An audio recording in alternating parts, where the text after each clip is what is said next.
Buenas noches, nos reunimos otra vez en nuestro altar familiar, una nueva edición, y esta noche vamos a discutir un tema que se llama No temas.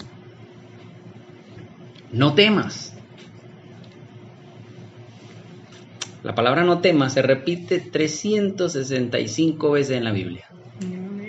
Una para cada día. Pudiera usarse como un devocional diario, porque la palabra no temas es una palabra de aliento que usa generalmente Dios. Muchas las utiliza Dios directamente cuando le habla a sus profetas, como lo hizo con Moisés, Josué. Él fue directo. Y muchas otras Jesucristo lo utilizó muchísimo. Y otras se la pasó a sus profetas para que ellos le dijeran de parte de Dios esa palabra. Y siempre era una palabra de ánimo, de aliento. No temas tal cosa. No temas. Ten fe. No temas. Yo te ayudaré. No temas, yo estaré contigo. No temas, todo saldrá bien. O sea, siempre fue para que la persona agarrara como un aire de valentía y de astucia y fuese a hacer lo que le encomendaron. Pero fíjate, 365 días, 365 veces es como para que uno diario se tome esos versículos y uno se lo ministre a sí mismo. Pero no todas dicen no temas tal cosa, sino no temas y no te da la palabra, sino que te la suelta en un versículo después. Ahora bien, el Señor, vamos a tocar un punto que se ha discutido en otras ocasiones anteriormente, pero fíjense que Él dice no temas como una palabra de aliento. Pero, como dije, ya hemos discutido este punto. ¿Qué es el temor? El miedo. El miedo es una cosa y el temor es otra. Angustiarse por algo que no sucedió. Sí.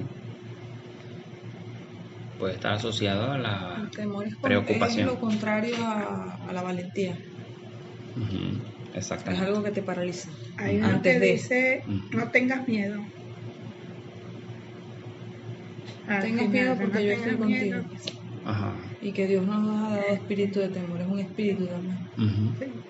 Pero el temor nos tranca, nos paraliza. El temor nos paraliza antes de, o sea, porque empieza en la mente, pues nos empezamos a hacer imaginación de algo que va a pasar, o sea, sacamos conjeturas. O sea, algo que tememos que suceda y resulta que nos estamos siempre adelantando. Eso se puede reducir en prejuicios. Hacemos un prejuicio de algo. Sí, una preocupación. Antes de ocuparme me preocupo. Y eso me llena de temor. Pero eso genera una angustia, una preocupación, como un estrés, una ansiedad. Ajá. Y eso nos puede llevar a tomar decisiones incorrectas o no hacer nada. O nos puede llevar que de tanto pensar en eso realmente suceda lo que temes. Exactamente. Fíjense, temor, miedo que se siente al considerar que algo perjudicial o negativo ocurra o haya ocurrido. O sea, nunca es un hecho. El temor nunca es un hecho, es algo que creemos que puede suceder, pero que no queremos que suceda. Y como tú dices, ¿Como una meditación o algo así? Es una meditación, pero sobre algo que no ha ocurrido todavía, pero que uno cree la posibilidad de que pueda suceder, aún siendo la posibilidad mínima. Es como una contraparte de la fe. O sea, es como la fe, exactamente. Sí, también pudiera ser. Dice, sospecha de que algo es malo o puede conllevar un efecto perjudicial o negativo. Ve, sospecha. Uno piensa, uno medita, y si voy y no se da, y si voy y pierdo el viaje, es una negatividad.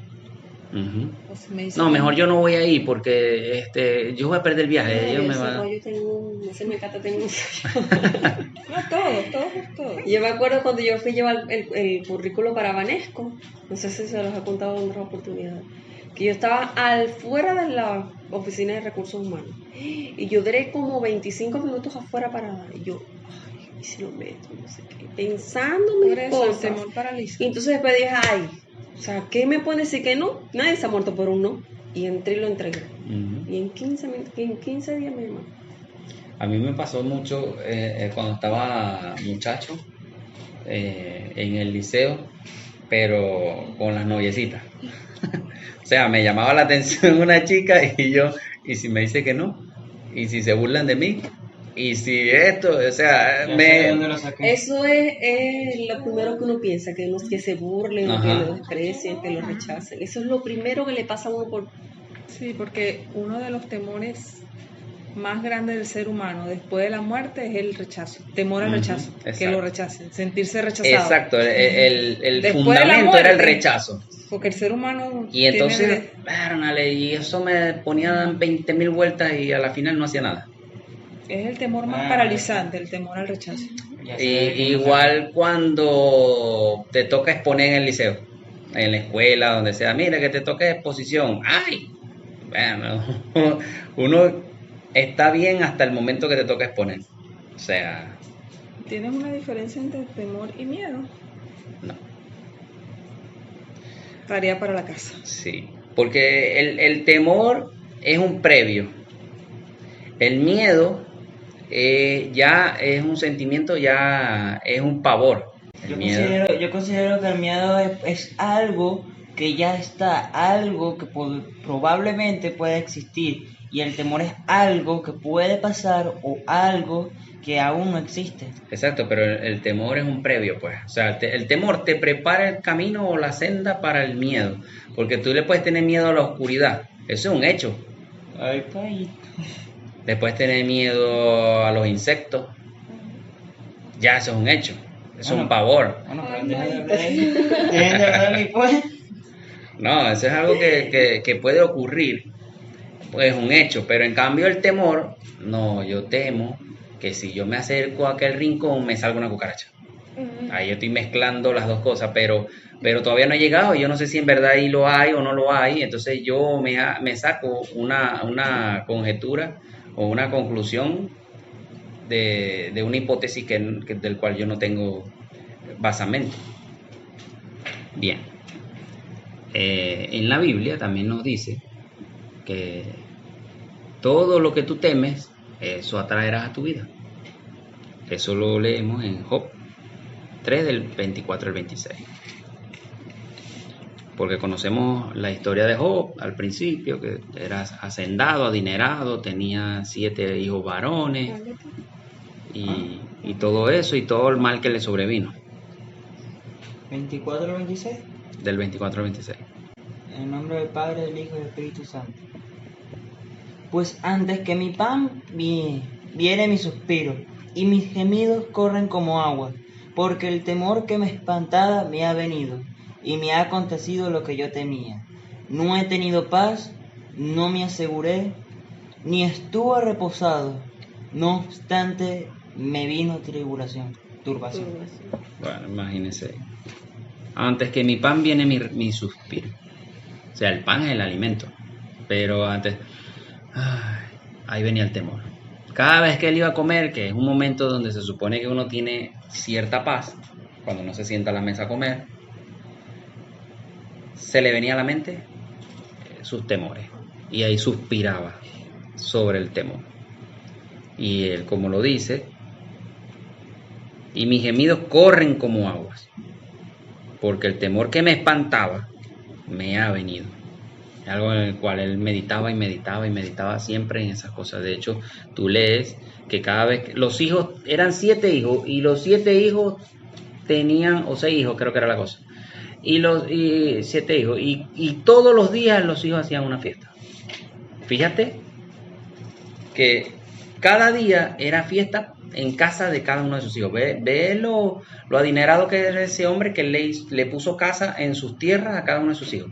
Y cada día que pasaba, los hijos se levantaban, eran con bonche. aquella comelona, aquella broma con sus hermanas y las amistades. Tanto así que ellos irrespetaban el domingo o el sábado en ese entonces, el día de reposo. Hasta el día de reposo ellos hacían fiesta y se gozaban. Y el papá siempre hacía sacrificios, levantando sacrificios al Señor. Y él decía, por si acaso mis hijos pecaron y yo no sé. Temía. Y temor tras temor, el enemigo se apoderó de eso. Y le vino hasta convertirlo en un espanto. Pero aquí hay algo muy, muy esencial, porque él dice, no he tenido paz, no me aseguré, es decir, él no se aseguró de que no le aconteciera esas cosas, no previno, o no se hizo valiente, no quitó el temor de sí. Ni estuve reposado, no obstante, me vino turbación. Pero una palabra esencial es, ni estuve reposado. O sea, él no tuvo descanso, él no tuvo paz, no tuvo reposo, por cuanto meditaba día y noche en eso. Y le vino el problema. Pero ¿cuándo podemos nosotros alcanzar eso? Porque no podemos refugiarnos en quien no conocemos y dejar nuestra vida y nuestras pertenencias en las manos de un desconocido, para tú poder confiar en alguien. Ese es como el testimonio de la señora que fuimos allá en la otra iglesia donde se congregaba tu papá. Uh-huh. ¿Te acuerdas que fuimos como a una reunión? Y una de las testimonios de las mujeres era que ella le venía mucho el pensamiento de la muerte de su hijo, y su hijo estaba vivo. Y ella meditaba mucho en eso, y ella lloraba, sí. Y ella lo veía enterrándolo, o sea, ella le hacía en su cabeza el velorio y todo, y resulta que el hijo se lo mataron. Ella meditaba en eso, pues. Ella se trancaba llorando y su hijo vivo. En vez de reprender eso, no, ella lo que hacía era meditar. Sí, pero es que ahí fue un pensamiento impuesto por el enemigo. Y ella le dio legalidad al momento de meditar en eso. En lo que ella entró en temor, ella le dio permiso al enemigo de venir contra su hijo. Y todavía en la misericordia de Dios pasó tiempo antes de que el enemigo ejecutara para que ella se despojase de esos pensamientos y reprendiese. Pero ahí ella cayó en la angustia, el estrés. Salió del reposo del Señor. Y es el punto donde voy. Porque Job fue un hombre perfecto, recto y temeroso de Dios ante sus ojos. Pero sumergido ante las diversas actividades se sentía seguro de sí. Y de Dios, o sea, porque Job, tú lees la historia de Job y él era una persona que aconsejaba, que él daba limosna, él ayudaba, él asistía a su congregación los domingos, predicaba, ayudaba y tal, y él estaba sumergido en diversas actividades. Pero en todo esto, ante los ojos de Dios era perfecto, pero él descuidó la comunión con Dios. Y por eso dije anteriormente que tú no puedes dejar tus cosas, tu pertenencia, tu vida en manos de alguien que tú no conoces. Y él dejó de conocer a ese Dios que lo bendijo. Claro, él cumplía los mandamientos y por eso delante de Dios él era un hombre perfecto.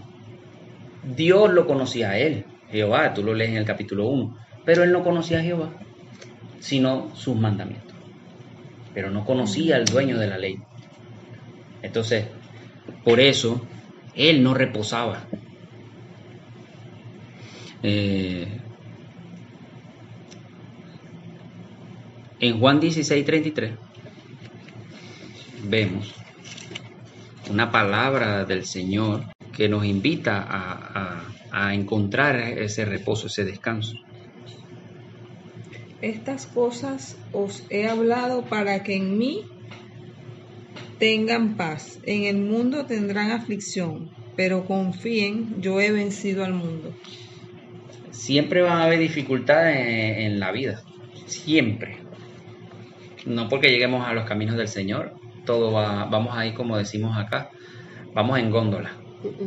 Siempre hay situaciones adversas. Siempre vamos a tener dificultades, problemas, y todas estas dificultades y problemas nos van a llevar a tener temor de eso, de las adversidades. Por lo menos en este tiempo de la pandemia.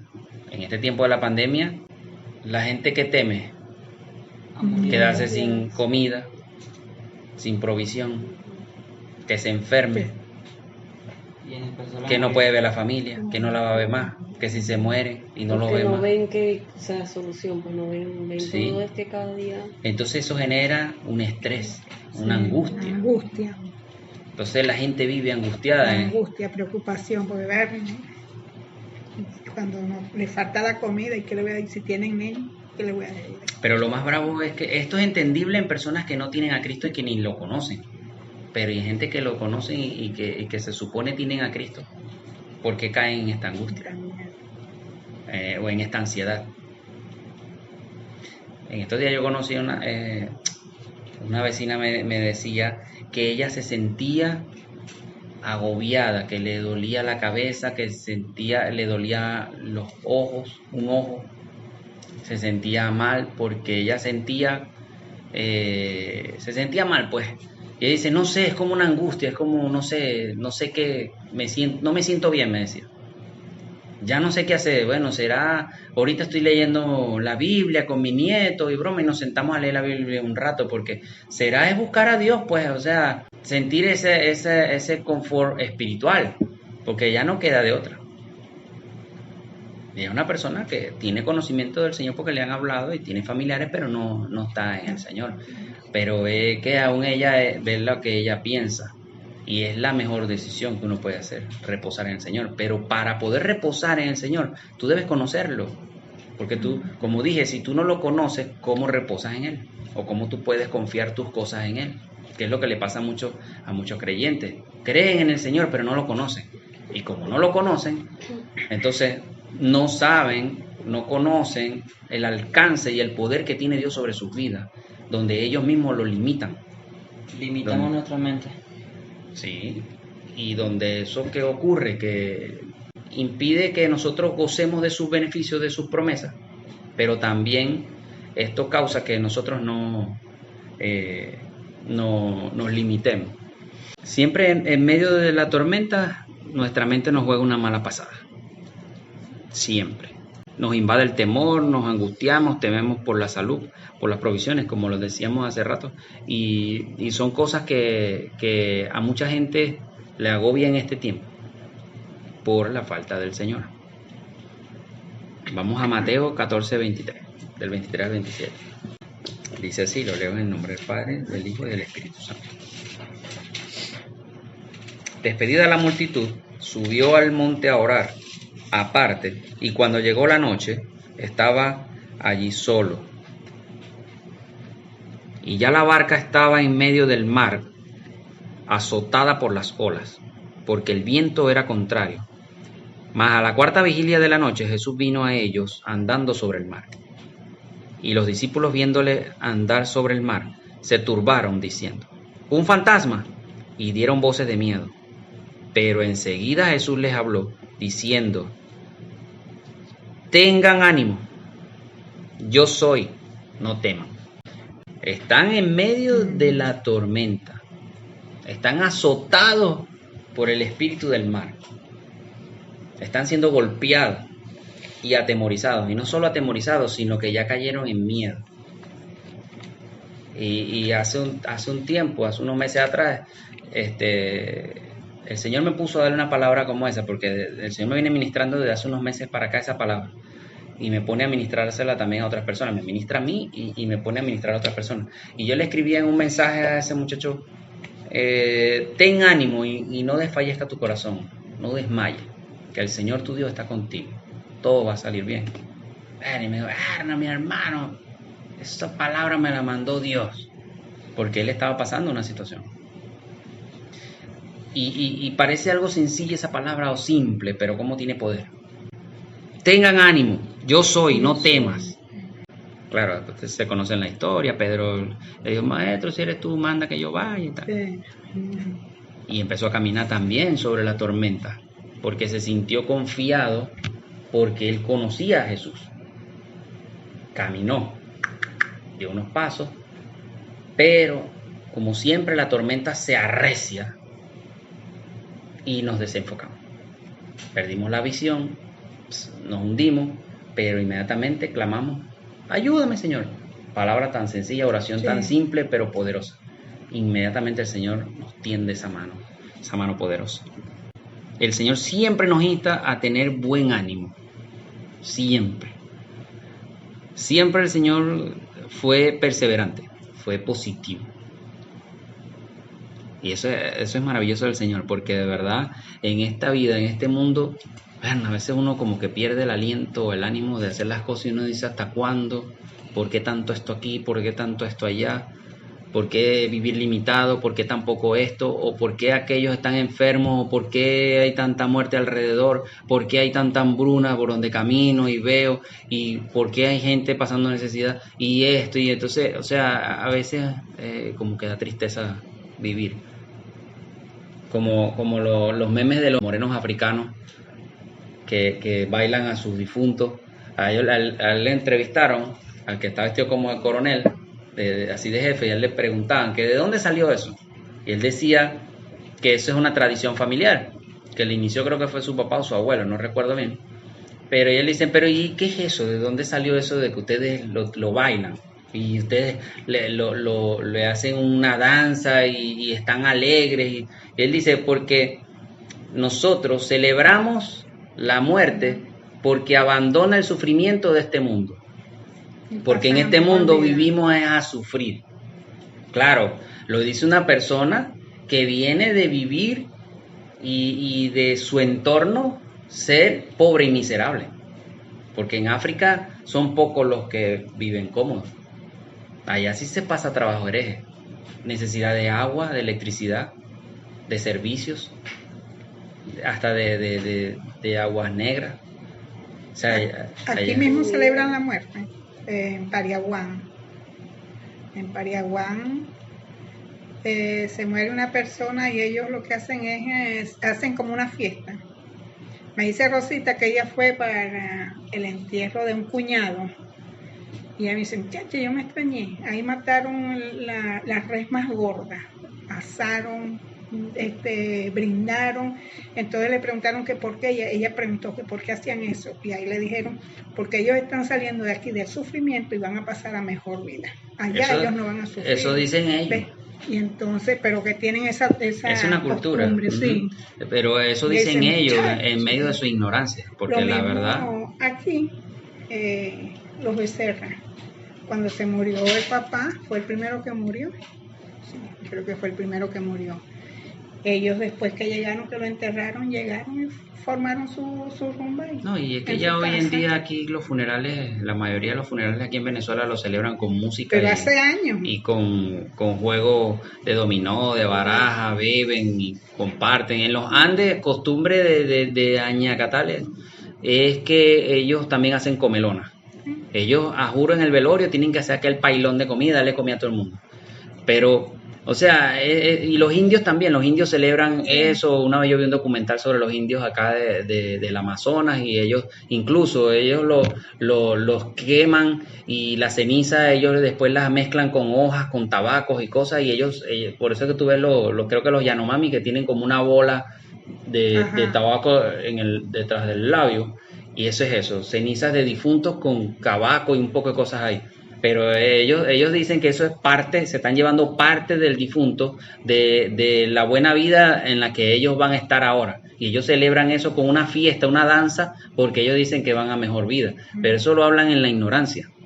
Porque si esa persona no está en Cristo, como lo dice la palabra, esa persona van al infierno y van a un sufrimiento peor.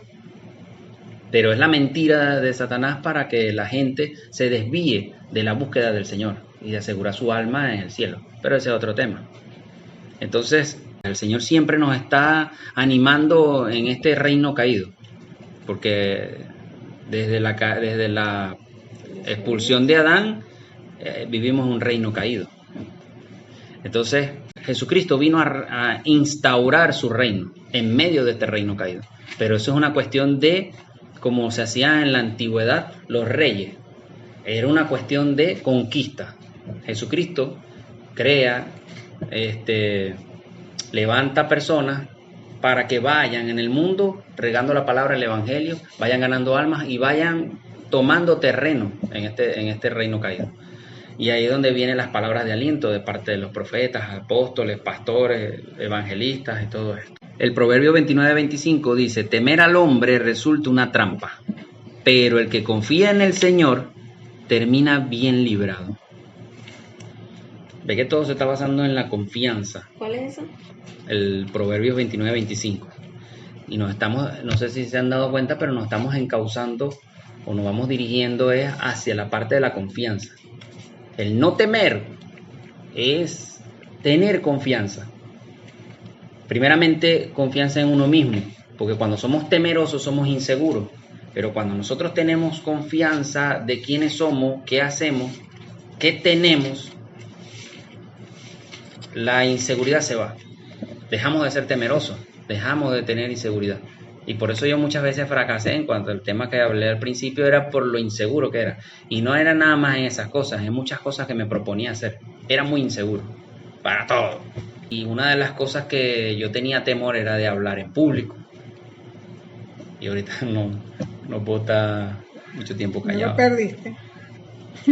Pero eso lo hace el Señor, porque he depositado mi confianza en el Señor y el Señor me ha transformado por medio del Espíritu Santo. Entonces, pero el que confía en el Señor termina bien librado, tiene la victoria. Cuando caminamos con el Señor, confiando en Él, pero para poder confiar en el Señor debemos conocerlo.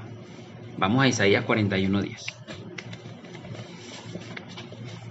Porque el Señor, si confiamos en Él, obtenemos la victoria, pero debemos conocerlo, porque el Señor está en medio de nosotros. ¿Isaías qué? 41:10. En el nombre del Padre, del Hijo y del Espíritu Santo.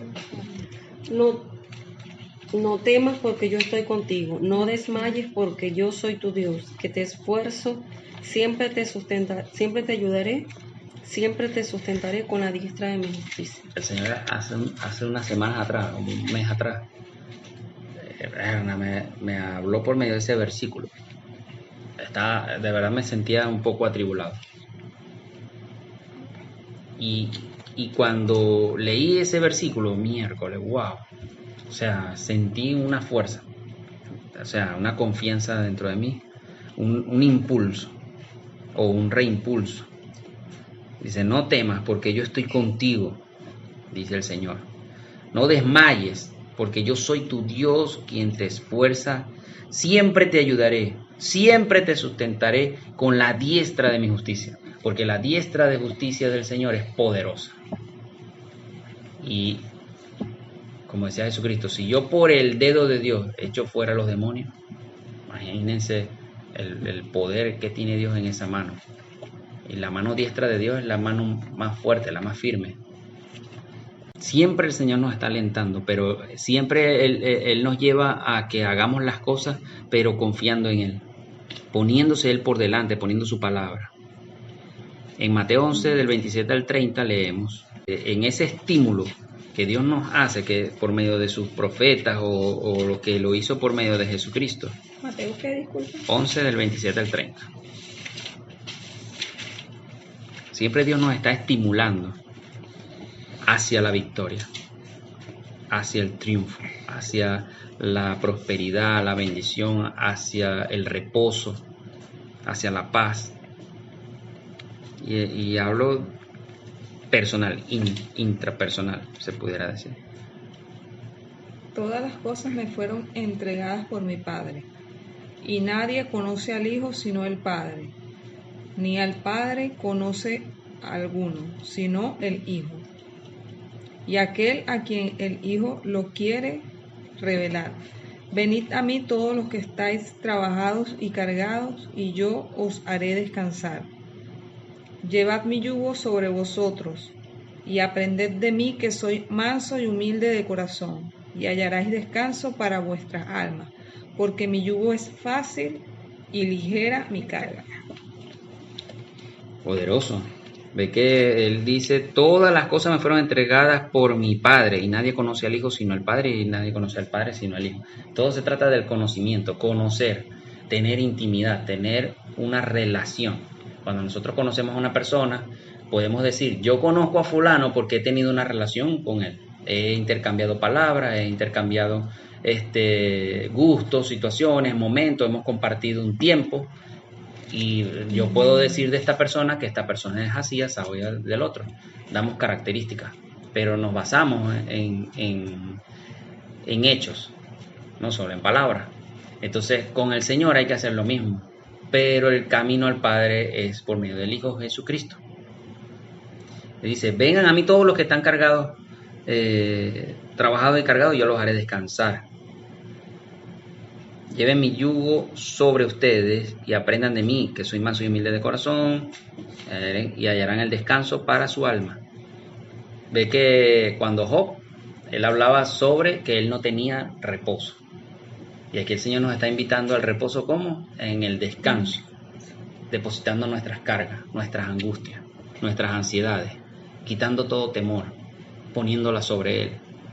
Porque escuchábamos hace unas prédicas atrás de un pastor conocido por las redes, que un temor mayor supera todos los temores que puedas tener. Y si tú depositas ese temor allí, que sería en este caso el temor de Dios, ya todos los temores deberían de disiparse de tu vida. Entonces, hay que conocer a Dios a mayor profundidad. Entrar en la zona de confort que nos brinda el Señor. Pero, ¿cómo se logra esto? ¿Cómo creen que podemos? Teniendo comunión con Él diaria. ¿Cómo así? Bueno, orando, Con leyendo su oración, palabra, con alabanza, alabanza. leyendo las palabras. Podemos decir que la oración es una comunicación. Revistiéndose Tener una de comunicación la- con el Señor. De la armadura de Dios. Exactamente. Teniendo una comunicación. Mm. Y llegando a esa relación estrecha es por medio de la comunión, del compartir. Jesucristo anduvo con sus discípulos 3 años y medio para arriba y para abajo con ellos. Pasaron calor, frío, hambre, necesidad, angustia, Esposo, pueblo, calor, todo. Sudaron juntos, se refrescaron juntos. O sea, él anduvo en estrecha comunión con sus discípulos. Y por eso es que Pedro, cuando estuvo en la barca, como lo leímos hace rato, cuando Jesús le dijo, no teman, yo soy. Y él le dijo, maestro, si eres tú, manda que yo vaya. Dice, ven. Él fue confiadamente porque conoce a Jesús. Y sabe el poder que tiene Jesús. Y él dice, si mi maestro camina sobre el agua, él que me enseña a mí me enseñará a caminar también. yo también Yo lo puedo podré hacerlo. hacer. Y eso fue lo que sucedió. Es lo mismo que debemos pensar nosotros. Si Dios lo puede hacer, y Jesús lo dijo, las cosas que yo hago ustedes las harán, y aún más de lo que yo hice ustedes harán. Y la muestra de eso es Pablo. Porque Pablo caminó no 3 años y medio sobre la tierra, sino caminó como 40 años trabajando el Evangelio. Entonces, por eso hizo más cosas que Jesús. Imagínense, durmieron juntos, navegaron, todo. Lucas 22-28 nos dice, nos habla acerca de eso. Otro que busque es Juan 15-27. 22-28. Uh-huh. Okay. Pero vosotros sois los que habéis permanecido conmigo en mis pruebas. ¿Y Juan? Juan, ¿me dijiste qué? 15-27. 15:27. Aquí está marcado. Y vosotros daréis testimonio también, porque habéis estado conmigo desde el principio. Uh-huh. Fíjense que ahí Jesús está confirmando que estuvo los 3 años con esa gente. Siempre, desde el principio Desde el ustedes estuvieron principio. conmigo. Y ellos guardaron esa relación estrecha con el Señor, o sea, lo conocieron. Y Jesús los conoció a ellos. La cuestión se puede resumir en ser amigos. Ahí mismo en Juan 15, 13, del 13 y 14 dice así. Nadie tiene mayor amor que este, que uno ponga su vida por sus amigos. Ustedes son mis amigos si hacen lo que yo les mando. O sea, Ve todo este tiempo que estuvo caminando con ellos, y Él le otorgó ese gran galardón de ser amigos. Volvemos a Isaías 41, dice 41, 8 y 9. Pero tú, Israel, siervo mío eres, tú, Jacob, a quien yo escogí, descendencia de Abraham, mi amigo,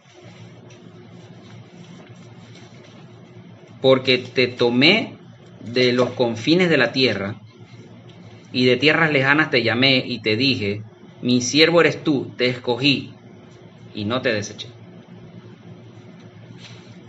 Ahí hay una promesa del Señor, una palabra, pero que Él está dando ese basamento es por la amistad que estuvo.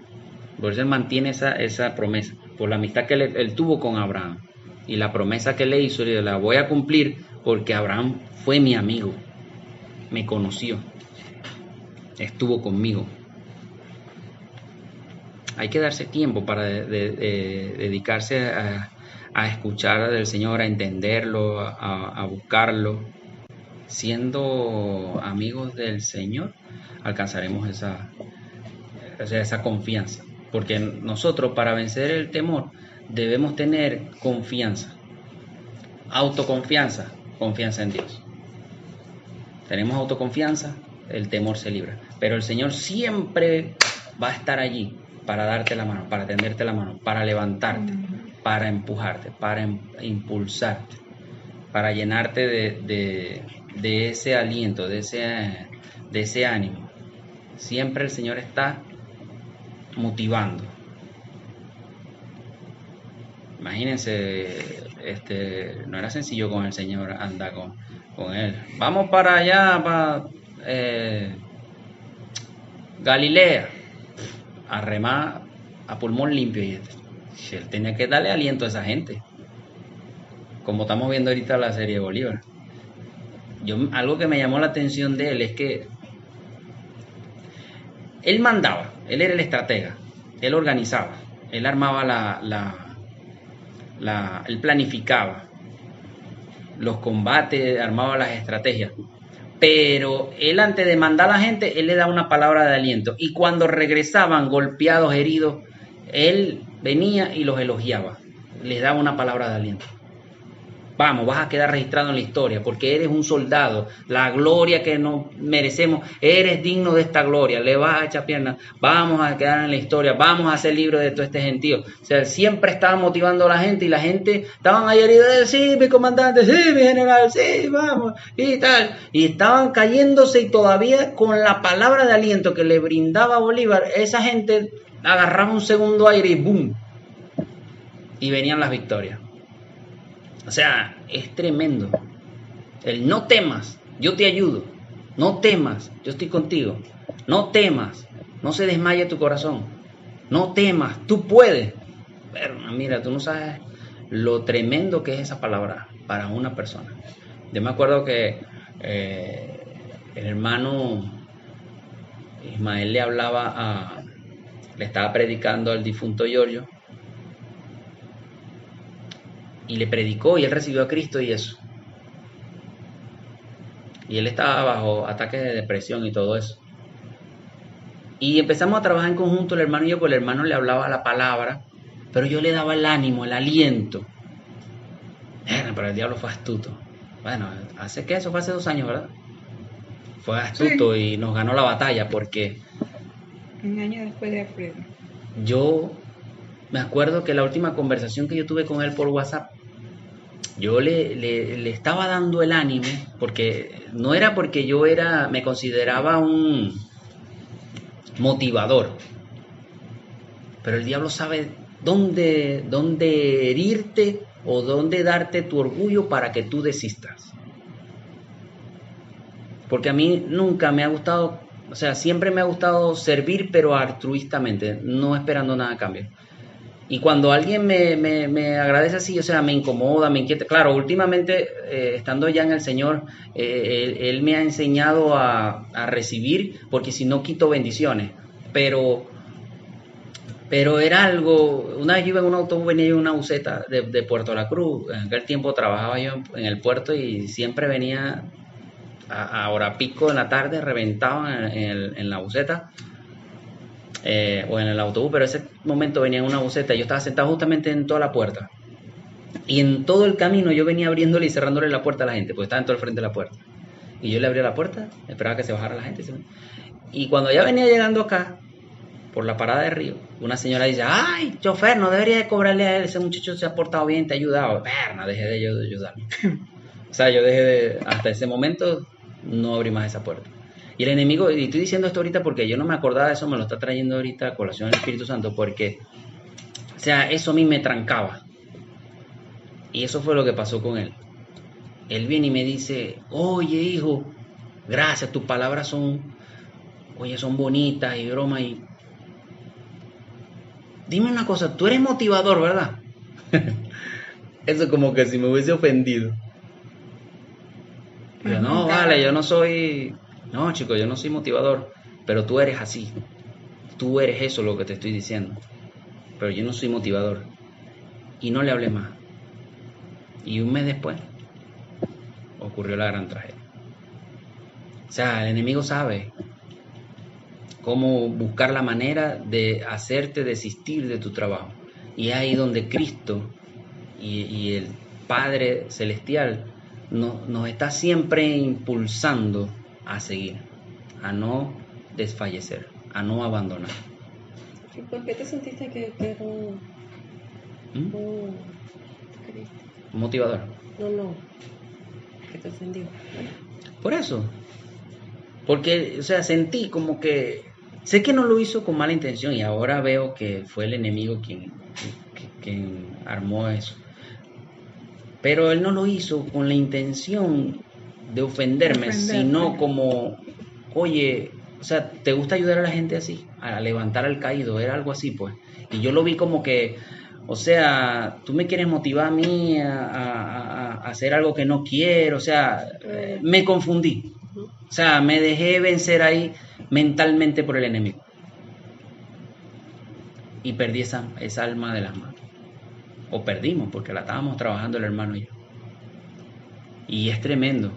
Por eso es que el ánimo, y estos días me sentía así, todo cabizbajo y broma. Sí, y yo le venía diciendo a Daniela que hoy justamente a raíz de esa serie que estamos viendo, el Señor me habló claramente sobre mi proceso, pero claro, ya me lo está revelando porque considero que ya salí. Pero Él ahorita me viene revelando el por qué pasé por ese proceso y a dónde Dios me está encauzando, a dónde Dios me está llevando. Pero es poderoso porque Dios siempre sabe, o sea, Él conoce nuestras debilidades y Él siempre va a buscar la manera de que tú creas, de que tú confíes, de que tu motivación no se quite, de que tu confianza en Él y en ti, en lo que Él puso en ti, no se trata de ser yoísta, no se trata de ser, ¿cómo se llama eso, amor? Que eso lo enseñan mucho en congresos del yo puedo, yo lo hago, yo soy. No se trata de eso. Dios quiere que tú lo glorifiques a Él, pero por medio de lo que Él puso dentro de ti. Y eso lo tienes que descubrir. Porque a todos y cada uno de nosotros siempre le digo a ustedes que Dios nos ha dado un talento, un don. Todos tenemos un talento, un don.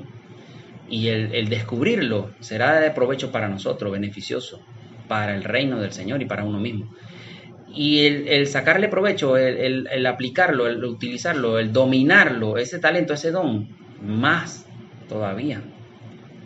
Entonces Dios necesita que tú confíes en eso que Él puso en tus manos y que tú avances. Para motivador, Dios. Según Timoteo 1:7 dice: porque no nos ha dado Dios espíritu de temor, sino de poder, de amor y dominio propio. Porque el amor vence el temor, el amor es Dios, y nada, puedes tener los mejores talentos, pero si no tienes amor, eso es nada. No va a servir, no te va a dar los frutos que necesitas, porque a lo mejor alcanzarás la gloria del hombre, pero tú no te sentirás satisfecho contigo mismo, porque no hay amor dentro de ti. El poder, Dios es el talento, el don que Dios te ha dado. Y el dominio propio es la autoconfianza, el que tú puedas, el que sepas que puedes hacerlo. Josué 1:9 dice: mira que te mando que te esfuerces y seas valiente, no temas ni desmayes, porque Jehová tu Dios estará contigo en donde quiera que vayas. Él no está hablando en futuro, porque el futuro tuyo es tu presente, porque a donde quiera que tú te muevas, Dios va a estar allí. Él lo está afirmando, es una promesa, pero para nosotros creer en estas promesas debemos confiar en el Señor, debemos conocerlo.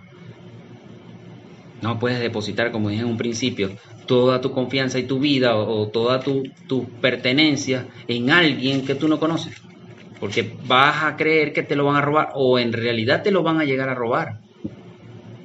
Pero solo cuando tienes la plena seguridad y confianza es que tú reposas.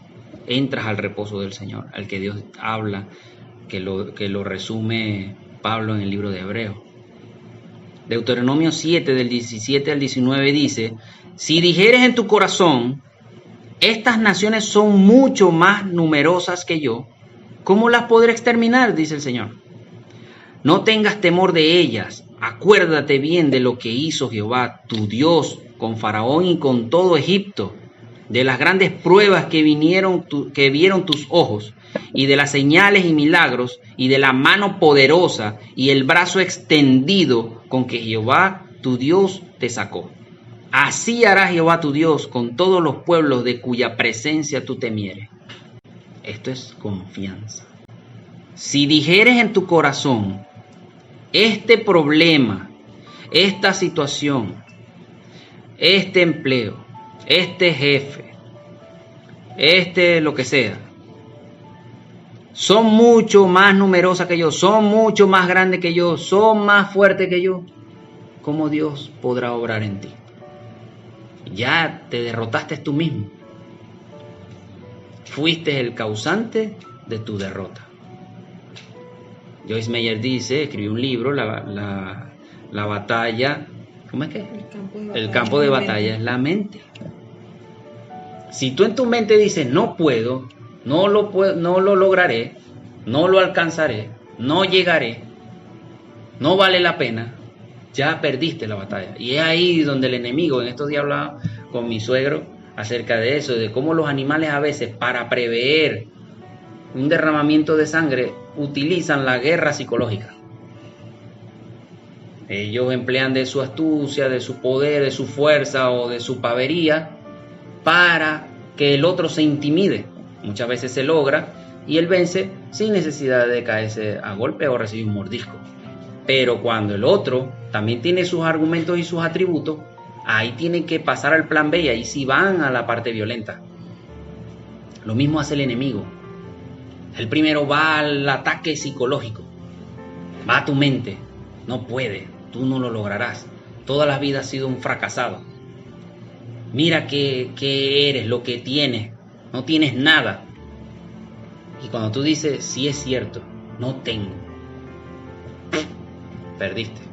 Porque aunque no tengas nada material, tienes a Dios. Y con Dios todo es posible. Y si a Dios tú le das la posición que merece en tu vida, tienes la victoria segura. Dios es un Dios de victoria. Cuando perdemos es porque o fuimos desobedientes, o no hicimos las cosas como Él nos las pidió, o no las hicimos, o porque simplemente la hicimos fuera de tiempo. Pero con Dios siempre hay victoria. Nunca hay derrota. Por el tamaño que sea. Y ve que Dios le dice, así como yo lo saqué con mi brazo extendido de Egipto, de Faraón y de todo su poder, así lo puedo hacer con lo que sea. Por eso es que Él endureció el corazón. Lo hablamos en la enseñanza pasada acerca de la honra, del tema del respeto. Por eso es que Dios endureció el corazón de Faraón, para que Faraón se viese grande, pero para que la gloria de Dios fuese mayor. Porque ciertamente Dios, si se hubiese presentado con todo ese poder y aplasta a toda esa gente, ¿qué resistencia hay? Pero Dios lo hizo así para que la gente viera que mayor es el que está con uno que el que está en el mundo. Mayor es el que te respalda que lo que estás confrontando o afrontando, o el que te viene a ti a enfrentar. Mayor es el que está contigo. No hay que temerle al que mata el cuerpo, dice el Señor, sino al que destruye el alma, y ese es Dios. Eso es para que caminemos con confianza, como lo hacía Pablo. Nosotros vivimos a muerte cada vez que andamos por la vida, pero nosotros vivimos la muerte para que ustedes tengan vida. No temo a la muerte, porque para mí sería ganancia. Lo estoy parafraseando. Si yo muero en este momento, para mí es ganancia. Me voy al reino de Dios, donde todo es maravilloso y es mejor. Pero por causa de ustedes, tengo que darme. Pero no vivo bajo temor, no vivo bajo el miedo ni el yugo de la muerte, sino que si la muerte viene a mí, Dios es mayor. Porque mi vida está en sus manos y yo me voy de este mundo cuando Él quiera, no cuando alguien quiera. Eso es caminar con confianza. Y en el 31:16 de Deuteronomio dice: esforzaos y cobren ánimo, no temas, ni tengas miedo de ellos, porque Jehová tu Dios es el que va contigo. No te dejará, ni te desamparará.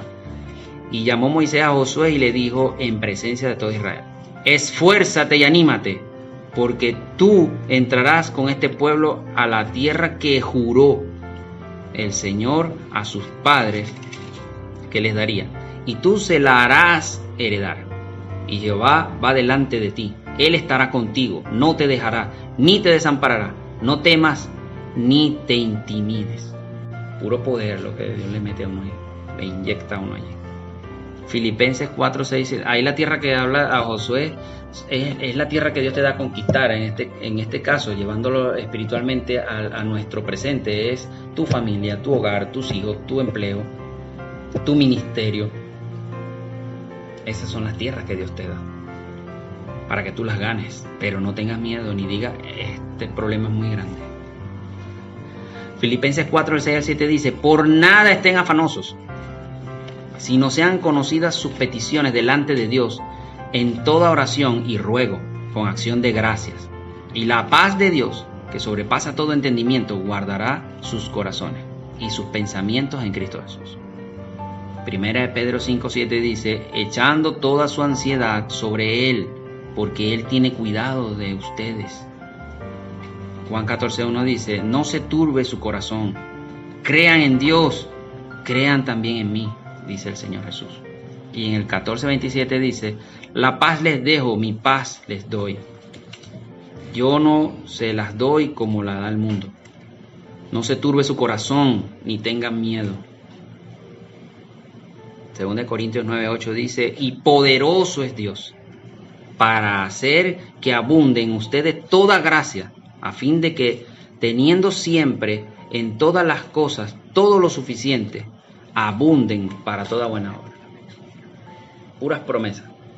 Y así estamos llenos de versículos que nos animan, nos dan fuerza. Que en una oportunidad yo estaba leyendo y leí como 3 libros así, como Filipenses, que son de corto, pocos capítulos, pero leí como 3, 4. Entonces después que yo terminé de leer, yo dije, bueno, pero ¿por qué yo leo y yo no me acuerdo de las cosas? O sea, es como que no me acuerdo, y a mí me gustaría, o sea, acordarme, pues, para meditar y eso. Pero es como que a veces hay momentos, ¿no? Pero me pasaran un borrador, no sé. Y bueno, me relajé. Y lo importante es que yo lea y eso, ¿no? y sepa lo que estoy leyendo y lo que me está ministrando el Señor. Pero qué importante es, porque cuando uno no se olvida de lo que leyó en ese momento. De que uno se ocupa de otra cosa, un quehacer o algo, y le viene un dardo, y ahí mismo el Espíritu Santo de lo que leíste te como se contrarresta lo que te dice él, y ahí sí te acuerdas. El mismo Espíritu Santo te trae todo lo que leíste. Y uno se preocupa. O sea, yo en ese momento yo no entiendo por qué yo leo algo y a los minutos no me acuerdo de nada. Pero puedes hacer como hace Daniela. ¿Cómo? Pega versículos, porque eso lo dice el Señor, creo que en Deuteronomio lo da como un mandamiento. ¿Pego qué? Él dice: en los postes de tu casa, en las columnas de tu casa, pega la palabra. Okay. Pero que versículos así resaltantes, los más. Sí. Versículos de autoestima, de guerra, de ánimo, así como estos que pusimos, de promesas. Los pegas en sitios ¿cómo se dice? Visibles. Sí, pero estratégicos, pues, donde tú sepas que es infalible que no lo veas. Por lo menos ella en la puerta del closet, ella tiene varios allí, de la parte de adentro. Como siempre tiene que abrirse a juro, y ahí tú... ¿Sabes que alguno es curioso? Aquí detrás de la nevera también ella tiene varios. O sea, tú puedes emplearte eso. De hecho, Daniela le dio esa recomendación a una muchacha y ella me mandó una foto. Aquí estoy. Y yo, ¿qué es eso? Bueno, lo que me dijo Daniela. ¿Y qué es eso? Bueno, el montón de versículos que ya tengo preparado para pegar por toda la casa. Guara, eso era como 100 papelitos. Toda la mesa estaba llena de papelitos de eso. Bueno, te irá a forrar la casa. Pero es bien, pues, porque sí, porque eso te ayuda, porque ciertamente, imagínate, aprenderse tantos versículos, imagínate, la Biblia tiene millones de versículos, aprenderse todo eso, a mí no me gusta aprenderme eso al caletre, pero he aprendido en todo este caminar que el Espíritu Santo, como tú dices, en la peinadora. Sí, es que eso es útil. Pero qué importante es que cuando él te quiere inyectar miedo, temor o algo, el Espíritu Santo lo contrarresta con un versículo, ¿sí? Es lo importante de esto, pues, que, o sea, la cuestión no es aprenderse la Biblia al caletre, sino vivirla. Pero hay versículos que son puntuales que te sirven, porque en el tema de la serie que está dando mi esposa acerca de la armadura de Dios, ahí se toca un tema muy importante que es el de la palabra, la espada de la palabra, y la palabra es la palabra de Dios. Y Jesucristo es la palabra. Y dice en Apocalipsis que Jesucristo vendrá en un caballo blanco de Bolívar. Que Jesús vendrá en un caballo. Pero saldrá de su boca una espada aguda, afilada por los dos lados. Porque esa es la palabra del Señor, que saldrá de su boca. Y esa espada es la que Dios nos otorga a nosotros cuando nos da autoridad por la palabra. Una vez yo soñaba con unos seres que estaban en el infierno y otros que estaban, claro, yo lo supe fue después, porque eran unos seres que eran opacos y otros eran alumbrados, estaban brillantes. Y recuerdo que compartí palabras con los que estaban opacos y compartí palabras con los que estaban brillantes. Y los que estaban brillantes había una mujer y un hombre, pero el hombre era un gordo. Y la mujer viene y me dice, tenía una tremenda espada, grandísima, colgada en el cinto, que fue lo que discutimos en tu enseñanza del otro día. Tenía colgada tremenda espada con una tremenda joya. Y ella no recuerdo ahorita muy bien el sueño, pero sé que cruzamos palabras y una de las cosas que me dijo fue, esta espada que tengo aquí es tuya, pero aún no te la puedo dar. Y eso me sorprendió muchísimo porque la espada era inmensa, hermosa, y era casi más grande que ella porque ella era pequeña. O sea, tenía una estatura mediana. Y bueno, yo soy alto. Y cuando ella me dijo así, eso me atrapó en el sueño, me llamó mucho la atención. Que luego compartí el sueño con un hermano y el hermano o sea, yo sabía que la espada representaba la palabra, pero a mí mi curiosidad que fui donde el hermano a preguntarle fue ¿por qué yo no la tenía? ¿Por qué no la podía tener todavía? Y la espada evidentemente es la espada de la palabra, La espada de la fe de la palabra, pero no la tenía todavía porque estaba siendo preparado, aunque a mí el Espíritu Santo ya me había dicho que Él me había dado autoridad de la palabra, el don de la palabra. Eso es un don, eso es tremendo. Pero justamente con la espada tú atacas al enemigo. Y a veces la mejor defensa es el ataque.